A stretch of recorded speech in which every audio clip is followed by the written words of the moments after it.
कि जम्मू कश्मीर में लैंड जहाद की एक डेफिनेशन स्टार्ट कर दी थी। और एक और मेरे मित्र यहाँ के जम्मू के वो एडवोकेट भी हैं, मैं उनको लाइक करता हूँ लेकिन मैं उनको डिसलाइक भी करता हूँ। उन्होंने भी कहा यहाँ इस्लामिक एक्सपेंशन हो रही है और जम्मू कश्मीर में लैंड जहाद का मामला चल रहा है, एक पर्टिकुलर कम्युनिटी पे टारगेट किया गया।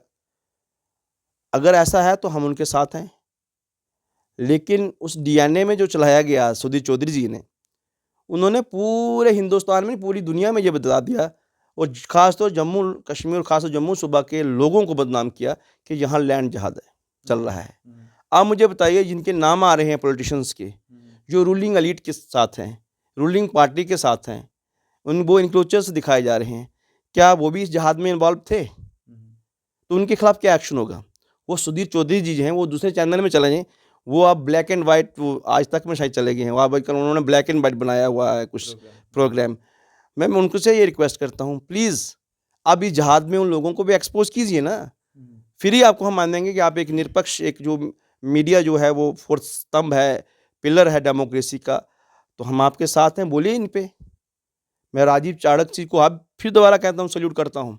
मैंने उनको कमेंट्स लिखे, आपने उनका इंटरव्यू किया था, जहाँ विबोध गुप्ता जी ने कहा अगर मेरा भी नाम है तो मेरे खिलाफ भी एक्शन कीजिए। हम तो कहते हैं एक्शन हो, लेकिन ये लोग करते क्यों नहीं हैं? अभी मैं कुछ एक दो तीन रेवेन्यू ऑफिसर से बात चल रही थी इसी मसले में, कि जैसे हमारे एलजी महोदय जी ने साफ और स्पष्ट लफ्ज़ों में कहा कि बड़े लोग जो असर रसूख वाले थे, उन्होंने इस लैंड को रोशनी का गलत इस्तेमाल किया है, तो हम उनके खिलाफ एक्शन करेंगे, छोटों के साथ कुछ नहीं कहेंगे। ब्लैक एंड वाइट में टिल डेट आज तक कोई नोटिफिकेशन, कोई सर्कुलर ऐसा ना इशू हो गया, ना हुआ इशू कोई सेक्रेटरीट से या कमिश्नर सेक्रेटरी रेवेन्यू जो हमारे हैं, उन्होंने भी ये क्लैरिफाई किया था कि हम छोटों के खिलाफ कुछ नहीं करेंगे, सब कुछ है वो बड़ों के खिलाफ करेंगे। मैं उनको ये पूछना चाहता हूँ, वो नोटिफिकेशन कब आएगा? क्योंकि जब आप नोटिस निकालते हो, नोटिस निकल रहे हैं तो एक गरीब को निकाल रहे हो, और वहाँ का लोकल पटवारी है, वहाँ का लोकल नायब तहसीलदार है, वहाँ का लोकल गर्दावर है, वो उन लोगों से गालियाँ खा रहा है कि सरकार तो हमें मीडिया में ये कह रही है, वो कहता है अभी नोटिफिकेशन नहीं आया। आप पटवारी और गर्दावर और तहसीलदार को क्यों लोगों से गालियाँ खिलवा रहे हो? आपका क्या मकसद है? क्या आपका मंशा क्या है? गवर्नमेंट की स्ट्रैटेजी क्या है? प्लान क्या है इसके बारे में? कि भाई आपने सिर्फ मीडिया में लोगों को बताना है या ग्राउंड में भी कुछ करना है? कोई नोटिफिकेशन तो निकालो ब्लैक एंड वाइट में, भाई 10 मरले वाले को नहीं निकालना है, 2 मरले वाले को नहीं निकालना है, इस कैटेगरी वाले को नहीं निकालना है, क्योंकि आपने डिस्क्राइब नहीं किया, कोई डिस्क्रिप्शन देते ही नहीं आप किसको निकालना है। यहाँ डिप्टी कमिश्नर भी फंसा हुआ है, यहाँ असिस्टेंट कमिश्नर भी फंसा हुआ है, पूरा रेवेन्यू का विभाग जो है उसको आप शाम को ईमेल कर देते हो, जी बताओ आप अपनी स्टेटमेंट बताओ, आपने कितने लोगों को निकाला, कितनों के खिलाफ नोटिफिकेशन निकाली, लैंड रिट्रीव करने के लिए क्या किया। तो आप मुझे बताइए, वो क्या, वो अफसरान जो वो क्या करेंगे? वो भी परेशानी में हैं, वो भी एक मेंटल एगोनी में है कि भाई हम करेंगे तो करेंगे क्या? गवर्नर साहब ने कह दिया, कमिश्नर सेक्रेटरी ने कह दिया, हम छोटों को करेंगे नहीं। और मैक्सिमम आप देखिए जो नोटिफिकेशन निकल रहे हैं, आप आरटीआई दीजिए, आप हर एक तहसील से, आप मीडिया लोग हैं, आप तो सब जानते हैं, आपने तो ग्राउंड रियलिटी को उजागर करना है। आप कंसर्न पटवारी से पूछिए जाके उसके पटवार खाने में कि आज कितने नोटिस निकले, और वहाँ का चौकीदार को पूछिए जो नोटिस लेके जा रहा है, भाई कितने नोटिस निकले, आपको क्लियर हो जाएगा। बिल्कुल, नोटिस तो गरीब को निकल रहा है ना, असर सुखदार लोगों को निकल रहा है। और जो मोस्ट इफेक्टेड इस वक्त जो लोग हैं, जो विक्टिम बन रहे हैं सरकार के इस फैसले से, वो गरीब आवाम बन रही है ना। वो प्रॉपर्टी डीलर, वो आईएएस अफसर, वो केएस ऑफिसर, वो पटवारी, वो गिरदावर, मतलब आज भी मजा ले रहे हैं, आज भी वीआईपी हैं वो आज एक गरीब आदमी की सुनवाई कौन करेगा? हम तो कहें चलाएं बुलडोजर जनाब, आपके साथ हैं, गरीब को तो इंसाफ दो। अगर आपकी सरकार 370 के बाद आपने कहा यहाँ दूध की नदियाँ बैठेंगी, चलेंगी यहाँ पर, तो चलाओ भैया, हम आपके साथ हैं। हमने तब भी नहीं कुछ कहा, हम तो आपके साथ हैं। जैसा आप कानून बना के हम उसके साथ हैं, लेकिन कानून बोलने और बनाने में फ़र्क है। इरफाज साहब, आपसे ये मैं कहता हूँ, सरकार से आप भी ये हमारी आवाज़ पहुँचाइए, एलजी मनोज सिन्हा साहब से या माननीय अमित शाह जी से, कि हमारा कसूर क्या है गरीब लोगों का। मैं एडवोकेट हूँ, मैं भी ठीक हूँ, मैं प्रैक्टिस कर रहा हूँ, मुझे भी फीस आ जाएगी, लेकिन ग्राउंड में मेरे गरीब का क्या होगा? जम्मू कश्मीर के, खासतौर जम्मू सूबे के गरीब का।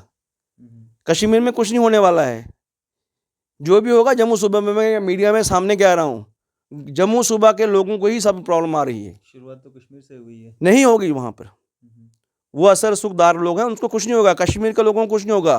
370 के बाद में देखा वहीं सारे फंड्स जा रहे हैं, 370 के बाद भी फंड्स वहीं जा रहे हैं। ठीक है, एम्प्लॉयमेंट वहाँ मिल रही है ज़्यादा, जम्मू के लोगों को अब भी नहीं मिल रही है। अब सोचना फैसला जम्मू कश्मीर के लोगों ने करना है, भैया हमने किस साइड जाना है। इस सरकार ने भी, हमने जो वादे बताए हैं, आप देख रहे हो, अगर हम एम्प्लॉयमेंट की बात कर लेते हैं, डेली वेजेस की बात लगती है, धरने लग रहे हैं, आपके सामने लगे हैं, कौन कुछ की बात सुन रहा है? सुनवाई तो कहीं नहीं हो रही ना, गरीब की हो रही और है। ये जो मकान तोड़े जा रहे हैं जम्मू प्रोविंस की, अगर हम बात करेंगे, बठिंडी सुजमा से ही शुरुआत हो रही है, नोटिस दे दिए गए हैं। देखिए, बठिंडी और सुजमा को तो सदी चौधरी जी ने और डीएन ने किया था ना, पूरे हिंदुस्तान में इस दोनों एरियाज़ को बदनाम किया गया है। हम भी हिंदुस्तानी हैं, हम कोई बाहर के लोग नहीं हैं। जो बठिंडी और सुजमा में लोग रहते हैं ना, इधर आके मीडिया वाले नेशनल में चैनल्स आए और पूछे लोगों से, रिकॉर्ड लें, ये इनक्रोचर नहीं है, ये एफिडेविट्स देखेंगे। अगर स्टेट लैंड भी किसने बेची है, उस टाइम यहाँ पर कौन रेवेन्यू ऑफिसर थे, कौन पटवारी थे, वो किस कम्युनिटी से बिलोंग करते थे। अगर यहाँ लैंड जाद हुआ है, इस्लामिक एक्सपेंशन हुई है ना, तो उसमें फिर एक नॉन मुस्लिम का भी रोल है, ये जान लेना चाहिए। आरटीआई दीजिए, उस टाइम 2007 में, 2005 में, 2002 में, 1999 में, 90s में यहाँ पर तहसीलदार कौन था, यहाँ पटवारी कौन था? जब गवर्नर का राज था यहाँ पर 96 से पहले, भी जगह जहाँ लैंड जो है परचेज सेल परचेज हुई है, वो किसने की है? उसके बारे में भी कमेटीज बनाइए, आप तहसील लेवल पे बनाइए, पटवार लेवल पे आप रेवेन्यू एक्सपर्ट्स को रखिए, तो आपको पता चल जाएगा कौन इन्वॉल्व है कौन नहीं। सिर्फ मीडिया में हाइप बनाने से थोड़े कुछ होगा। ग्राउंड में जाइए आप। मैं हर एक पॉलिटिकल पार्टीज को, सोशल वर्कर को, सिविल सोसाइटी से आपके द्वारा एक रिक्वेस्ट करता हूँ, ग्राउंड में जाइए और देखिए क्या मसला क्या हो रहा है, मारा कौन जा रहा है। इस लड़ाई में एलीट रूलिंग क्लास के लोग तो एंजॉय कर रहे हैं, हर चीज़ एंजॉय कर रहे हैं। उनके पास ना तो जेडीए की परमिशनें होती हैं, ना उनके पास कोई नक्शा पास है। ट्राइब्यूनल में सरकारी वकील अपीयर नहीं होता है। आप जानते हैं, एक्स डिप्टी सीएम, मैं उनको बहुत लाइक करता हूँ, वो मेरे गुरु भी हैं, यूनिवर्सिटी में प्रोफेसर रहे हैं। एबीवीपी में जब वो थे तो हम भी चले उनके साथ, हमने भी लाठी खाई उनके साथ, सारा पता है उनको। डॉक्टर नीलमणि जो भी हो, मैं नहीं कहता हूँ, बहुत अच्छे विद्वान लोग हैं वो। अगर वो भी वायलेशन कर रहे हैं तो वो किससे, उनकी एफिलिएशन किससे है? और भी बहुत लोग हैं, और भी बड़ी कम्युनिटीज़, ये बड़ी डिफरेंट पॉलिटिकल पार्टीज़ के लोग हैं, उन पे एक्शन होना चाहिए। हम नहीं कहते नहीं होना चाहिए, लेकिन कानून सबके लिए बराबर होना चाहिए। Equality before law, equal protection of law, ये सबके लिए होना चाहिए। मेरे लिए भी होना चाहिए, एक गरीब के लिए होना चाहिए, एक जो बिलो पॉवर्टी लाइन में रहता है उसके लिए भी होना चाहिए। लेकिन कानून जो जब अभी तक जम्मू कश्मीर में जो एप्लीकेबल हैं आज के दिन तक, जो 2023 जनवरी तक जो है, वो गरीबों पे ही कानून और जो बुलडोज़र चल रहा है। अमीरों पे, बिजनेसमैनों पे, पॉलिटिशियनों पे, ब्यूरोक्रेट्स पे बुलडोज़र नहीं चल रहा है। वजह ये है कि अगर वो इस रूलिंग क्लास की जो रूलिंग एलीट जो पार्टी जो हमें रूल कर रही है, अगर वो वहाँ पे चले जाए ना, तो वो समझो गंगा नहा के आ जाते हैं, यानी वो साफ़ और पाक हो जाते हैं अगर इस क्लास में चले जाएँ। जब तक वो किसी और पॉलिटिकल पार्टी में है ना, तब तक जो तो हम देख रहे हैं ना, आप देखिए, बड़े-बड़े यहाँ बिजनेसमैन थे, वो लीडर भी रहे, वो एक्स सीएम के पॉलिटिकल एडवाइज़र भी रहे, वो मिनिस्टर भी रहे कुछ लोग। जब वो बीजेपी में गए तो उनकी सारी जो ब्लैक मनी थी वाइट हो गई, यानी ऐसी कोई वॉशिंग मशीन है, वो साफ़ हो गए, धुल गए, साफ़ हो गए, पाक हो गए। और वो दूसरे जो लोग हैं उन पे सीबीआई भी चल रही है, एनआईए भी चल रही है, और कोई ईडी भी चलती है। तो जैसे आप लाल सिंह जी की एग्जांपल लीजिए, जब तक वो बीजेपी में थे तब तक ठीक थे, अब उन पे सीबीआई भी चल रही है, और भी ईडी भी शायद उनसे नोटिस आ रहे हैं, या किसी और पॉलिटिकल पार्टी से हो रही है। तो ये इसका इम्पैक्ट क्या है हमारे समाज में, डेमोक्रेसी में इसका इम्पैक्ट क्या है? ठीक है ना, इसका डेमोक्रेसी का मतलब क्या है? हम हम हमारे डेमोक्रेटिक राइट्स का वायलेशन कौन कर रहा है, कौन क्लास कर रही है, रूलिंग क्लास कर रही है या कौन कर रहा है? दूसरा, आप देख रहे हो हमारी जम्मू कश्मीर में ड्यूटी बनाई गई, खास तो जम्मू सूबा के लोगों ने वेलकम किया, 370 ख़त्म हुआ, लोगों ने नाचा कूदा, सब कुछ हुआ आपके सामने। अब मुझे बताइए, इलेक्शंस क्यों नहीं किए जा रहे हैं? एक डेमोक्रेटिक कंट्री में हमें हमें डेमोक्रेसी से महरूम क्यों किया जा रहा है, हमें डिप्राइव क्यों किया जा रहा है डेमोक्रेसी में। तो इसी से ही साबित ये होता है कि जो सेंटर में बैठी हुई सरकार है और जो जहाँ सरकार चला रही है, वो नहीं चाहती है कि जम्मू कश्मीर को में इलेक्शन कराई जाए, क्योंकि अगर वो जम्मू कश्मीर में इलेक्शन करवाएंगे, लोगों के नुमाइंदे आएंगे, लोगों की आवाज़ को बढ़ाएंगे, तो वो जम्मू कश्मीर को रिसोर्सेज जो हैं जम्मू कश्मीर के, उस पर डाका नहीं डाल सकेंगे। हमारे जम्मू कश्मीर के जो रिसोर्सेज है ना, इस वक्त डाका डाला जा रहा है। माइनिंग का आप देख लीजिए और दो चीज़ें देख लीजिए आप। इसलिए हमें वंचित किया जा रहा है डेमोक्रेसी से। हमें डेमोक्रेसी पे पूरा यकीन है, हम डेमोक्रेसी से जो है ग्रास रूट लेवल से आते हैं, हम डेमोक्रेसी को लाइक करते हैं कि हिंदुस्तान एक largest democracy of the world है। लेकिन जम्मू कश्मीर के लोगों ने क्या इतना कसूर कर दिया, क्या इतना गुनाह कर दिया कि उनको डेमोक्रेसी से वंचित किया जा रहा है। यहाँ पे इलेक्शंस नहीं करवाए जा रहे हैं, लोगों के जो नुमाइंदे हैं वो चुन के नहीं आ रहे हैं, वो असम्बली में नहीं जा रहे हैं। आप जहाँ तो इन्होंने जब ड्यूटी बनाई, जैसे ले के लिए बनाई विदाउट लेजिस्लेचर, तो कोई अमेंडमेंट कर दें मोदी सरकार, जो हमारे मोदी जी हैं या अमित शाह, कि जम्मू कश्मीर को विदाउट लेजिस्लेचर रखना है, तो भी हमें कबूल है। अगर उनको यही चाहिए, अगर वो चाहते हैं कि जम्मू कश्मीर में इलेक्शंस हों फ्री एंड फेयर, लोगों को डेमोक्रेसी पे विश्वास चढ़े, तो इलेक्शन करवा नहीं कर सकते हैं, करवाइए इलेक्शन। बीडीसी की हो सकती है, डीडीसी की इलेक्शन होती है, पंचायत इलेक्शन हो सकती हैं, लोकल बॉडीज़ की इलेक्शन हो सकती हैं, लेकिन असम्बलीज़ की इलेक्शंस क्यों नहीं हो सकती हैं? इसके पीछे गवर्नमेंट की मंशा क्या है, ये आम लोग जानता है, हर एक आदमी जानता है। आज वो डिजिटल दौर है, आज गूगल में सर्च कीजिए, आपको सब कुछ पता चल जाएगा क्या वजह क्या है। इलेक्शन कमीशन ऑफ इंडिया ने अभी कहा कि हमें सिक्योरिटी क्लियरेंस नहीं मिल रही है। जम्मू कश्मीर में तो 96 में तो इतनी मिलिटेंसी थी, यहाँ तो एम्प्लॉइज़ जो है वो इलेक्शंस में पार्टिसिपेट नहीं कर रहे थे, बाहर से एम्प्लॉइज़ मंगाए गए, पता है ना आपको? बिल्कुल। पंजाब से और हरियाणा से एम्प्लॉइज़ मंगा के जम्मू कश्मीर में इलेक्शन करवाए गए, जहाँ का लोकल एम्प्लॉइज़ नहीं आता था इलेक्शन ड्यूटी के लिए, ना कश्मीर में ना जम्मू में। इतनी मिलिटेंसी पिक पे थी, तब इलेक्शंस हो गई, लेकिन अब इलेक्शन नहीं हो रही हैं। तो इसका क्या मतलब है?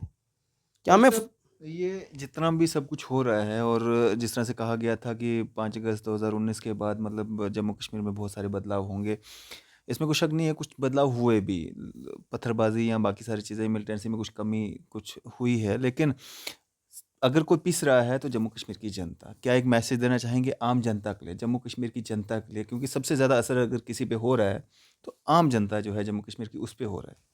देखिए, मैं सबसे पहले जो आपने बड़ा अच्छा ये कहा, 5 अगस्त 2019 के बाद की बात, उस जम्मू कश्मीर की बात करें, यानी आफ्टर एब्रोगेशन ऑफ 370 एंड 335 ए की बात करेंगे। उसके बाद जम्मू कश्मीर में लोगों को क्या फ़ायदा हुआ, क्या नए कानून आए, क्या जिससे हम मुतफिक जो है सारे सबको बेनिफिट मिला। मेरे हिसाब से जो मेरा अपना ओपिनियन है, जो सिविल सोसाइटी से हम सुनते हैं, हम भी ग्राउंड लेवल पे हैं, लोगों को उलझनों में डाला गया, लोगों को उलझने में डाला गया। जो लोग विडो पेंशन लेती थी महिलाएं, या ओल्ड एज पेंशन जो लोग लेते थे, डिसेबिलिटी जिसको होती थी, डिसेबल लोग होते थे, उनको नए नए कानून बनाए गए। वो ऐसे कानून बनाएंगे कि हर एक के लिए डोमिसाइल कंपल्सरी कर दिया, हर एक के लिए जुडिशियल मैजिस्ट्रेट से जी एफिडेविट टेस्ट कराओ, फलां करो, जिससे ऑनलाइन करो जी, जिससे उनका ज़्यादा से ज़्यादा 2, 3, 4, 5 हज़ार रुपया वही खर्चा ज़्यादा ही हुआ होगा, आना जाना, ऑनलाइन करना वगैरह वगैरह, एफिडेविट लेना, सारा चीज़ें आप अगर देखो, यही आपने पीआईआर्स बनाए थे, लोकल बॉडीज़ के नुमाइंदे थे आपके पास, तो ये काम आप पीआईआर्स को देते थे, कंसर्न पंचायत को देते थे, वो वही सर्टिफिकेट देता था ये बिलोंग्स करता है, उनकी लाइबिलिटी फिक्स हो जाती थी। ठीक है, यहाँ एफिडेविट की कोई ज़रूरत नहीं थी, वो एक सर्टिफिकेट देते थे कि ये डिज़र्विंग है। तो मुझे नहीं लगता था कि उनको कईयों को 100 किलोमीटर दौड़ के जुडिशियल मैजिस्ट्रेट के 100 साल के बुजुर्ग आए, 94 ईयर्स के आए, मैं बताता हूँ कई चैनल उसने दिखाया। इससे क्या असर हुआ? यही आपने लास्ट चेंज किए ना, इससे यही बना हमारा। फिर उसके बाद आप सिविल सोसाइटी भी देख रही है, मेरे नौजवान भी देख रहे हैं, आज डेंटल बीडीएस करे हुए लोग बेकार हैं। कितनी डेंटल क्लिनिक्स खोलेंगे गांव में, आप मुझे बताइए। मैं बताता हूँ आपको, मैं डिस्ट्रिक्ट उधमपुर से बिलोंग करता हूँ, तहसील चिंतानी से बिलोंग करता हूँ। मुझे बताइए सुदमान देव में अगर डेंटिंग एक डेंट क्लिनिक खोलेगा, कितना काम चलेगा उसका? आप वेटनरी के एग्जाम्पल लीजिए, कितने VVSC यहाँ पे बैठे हुए हैं, कितने ये BSc एग्रीकल्चर करके बैठे हैं, यहाँ पोस्ट एग्रीकल्चर की डिग्री से PhD स्कॉलर्स जहाँ पे हैं। आप किसी भी फील्ड में MBA कितने हैं, निकालिए सर्वे, उनको क्या 1500 की भी जॉब दी गई, 1500 की जॉब भी दी गई। उनके लिए कौन सी यहाँ टाटा बिरला कंपनीज आई जिन्होंने वहाँ पर पब्लिक सेक्टर पे उनको कॉर्पोरेट सेक्टर पे जहाँ पर आए और जहाँ पर वो रहे। कुछ ना कुछ बताइए, कुछ ना कुछ बताइए। एम्प्लॉयमेंट के लिए हमने ये कहा इतनी रेशो एम्प्लॉयमेंट की बड़ी, अगर आप वेबसाइट में चले जाइए जो ये बता रहे हैं कि इतना हमने मुद्रा लोन एक रेडी वाले को 50,000 या क्या ये एम्प्लॉयमेंट है? आप चेक तो कीजिए वेबसाइट को जाइए, ये कोई एम्प्लॉयमेंट कहते हैं? मुद्रा स्कीम दे दी एक रेडी वाले को, ये वो भी एक एम्प्लॉयमेंट देगी। ये डाटा लगा के ये बना रहे हैं जी हमने बड़ी एम्प्लॉयमेंट दी। आप बताइए खादी एंड बिल्ले इंडस्ट्री बोर्ड से किन लोगों को लोन मिला है, जिसकी वाइस चेयरमैन कौन है इस वक्त? डॉक्टर हिना भट्ट, जिन्होंने अमीरा कदल कॉन्स्टिट्यूएंसी से अगेंस्ट अल्ताफ बुखारी इलेक्शन लड़ा था 2014 में। वो वही हिना भट्ट जी हैं, मैं उनका एहतराम करता हूँ, जिन्होंने एक बात कही थी, स्लोगन दी थी अपने इलेक्शन में, आप चेक कीजिए यूट्यूब में जाइए। उन्होंने कहा जिस दिन भाजपा 370 को ख़त्म करेगी उस दिन मैं पहली कश्मीरी महिला होंगी जो गन उठाएगी। ये ऑन रिकॉर्ड है ना, ऑन रिकॉर्ड। तो उनके खिलाफ क्या एक्शन किया इन्होंने? और वाइस चेयरमैन जम्मू के लोगों ने सपोर्ट किया, 25 सीटें दी। वाइस चेयरमैन नॉर्थ जोन की कौन बनी? डॉक्टर हिना भट्ट, जिसने ये स्टेटमेंट दिया था बीजेपी के दौरान। आज वो वाइस चेयरमैन है किसकी? खादी एंड बिल्ले इंडस्ट्री बोर्ड की। मैं दावे से कह रहा हूँ जम्मू के लोगों को खासतौर पर और जम्मू डिस्ट्रिक्ट के लोगों को और ख़ासतौर पर बीजेपी के रहनुमाओं को जो हमारे हुक्मरान हैं, आप डाटा निकालिए खादी एंड बिल्ले इंडस्ट्री बोर्ड के जम्मू सूबा में कितने लोन्स बेनिफिशरी हैं और कश्मीर में कितने हैं। आप डॉक्टर अंद्रिशा क्या है द्राबी जी हैं, वो क्या बनाई है? वक्फ चेयरपर्सन बनाई है ना, वाइस चेयरपर्सन, वो भी आपने कश्मीर से बनाई। फिर कहते हैं जी हमारे दौर में तो सब जम्मू के साथ कोई डिस्क्रिमिनेशन नहीं हुआ। आप देख लीजिए, आंकड़े गिनीजिए। 25 आपने MLA जम्मू से दिए और कितने MLA से जम्मू से बनाए बीजेपी के दौर में? कश्मीर से कोई सीट नहीं मिली। सोफी साहब वहाँ से बने, सुरेंद्र अंबरदर वहाँ से बने, एक और शायद बने हैं, 3 वहाँ से बनाए। जम्मू से कितने बनाए आपने? डिस्ट्रिक्ट उधमपुर से कितने आपने MLC बनाए 2014 में? अगर आप डिस्ट्रिक्ट उधमपुर में तीनों सीटें बीजेपी को देगी थी, चिनैनी कॉन्स्टिट्यूंसी, रामनगर, उधमपुर। और वो लोग बीजेपी के जो RSS में रहे, आज भी बीजेपी में हैं, जिनको 70 साल हो गए, उनके लिए आपने क्या कंट्रीब्यूशन, उनकी कंट्रीब्यूशन में आपने क्या किया? तो ये चीज़ें हैं, ये में जो डिस्क्रिमिनेशन जो जम्मू के साथ है पहले भी हुआ है, इसमें कोई शक नहीं है, लेकिन आज भी वैसा चल रहा है। आप हर सेक्टर को देखिए, पावर सेक्टर में जाइए, आप एजुकेशन सेक्टर में जाइए, हॉर्टिकल्चर सेक्टर में जाइए, किसी भी सेक्टर में चले जाइए, आपके पास आज सब कुछ डिजिटाइजेशन हो गई है। वेबसाइट में जाइए। मैं सिविल सोसाइटी को यही कहता हूँ, मैं किसी भी पॉलिटिकल पार्टी से बिलोंग नहीं करता हूँ, मेरा एक सोशल नज़रिया है। मैं सिर्फ ये कहता हूँ कि हम अपने रहनुमाओं को ये कहना चाहता हूँ जो कि ये कहते थे कि जम्मू के साथ 70 साल में जो भेदभाव हुआ अब नहीं होगा। तो हम उनसे यही कहते, इस प्लेटफॉर्म से, आपके न्यूज़ इंडिया से यही कहना चाहते हैं बीजेपी के लोगों के कि जो आपने हमारे साथ कमिटमेंट की है नौजवानों के साथ खासतौर पर, उस कमिटमेंट पे उतरें और लोगों को, खासतौर नौजवानों को इंसाफ दें।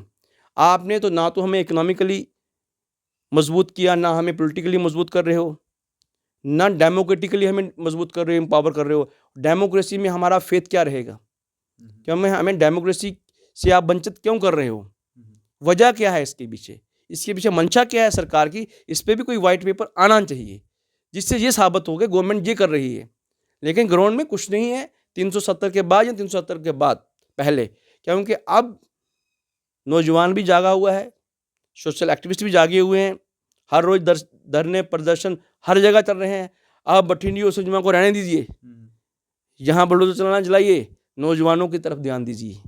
जो लोग बेकार बेरोज़गार बैठे हुए हैं, स्कॉलर्स बैठे हुए हैं, उनकी आपने तो अलाउंसेस कम कर दिए, उनके तो आपने वाइबा में मार्क्स कम कर दिए। आप उस तरफ तवज्जो दीजिए।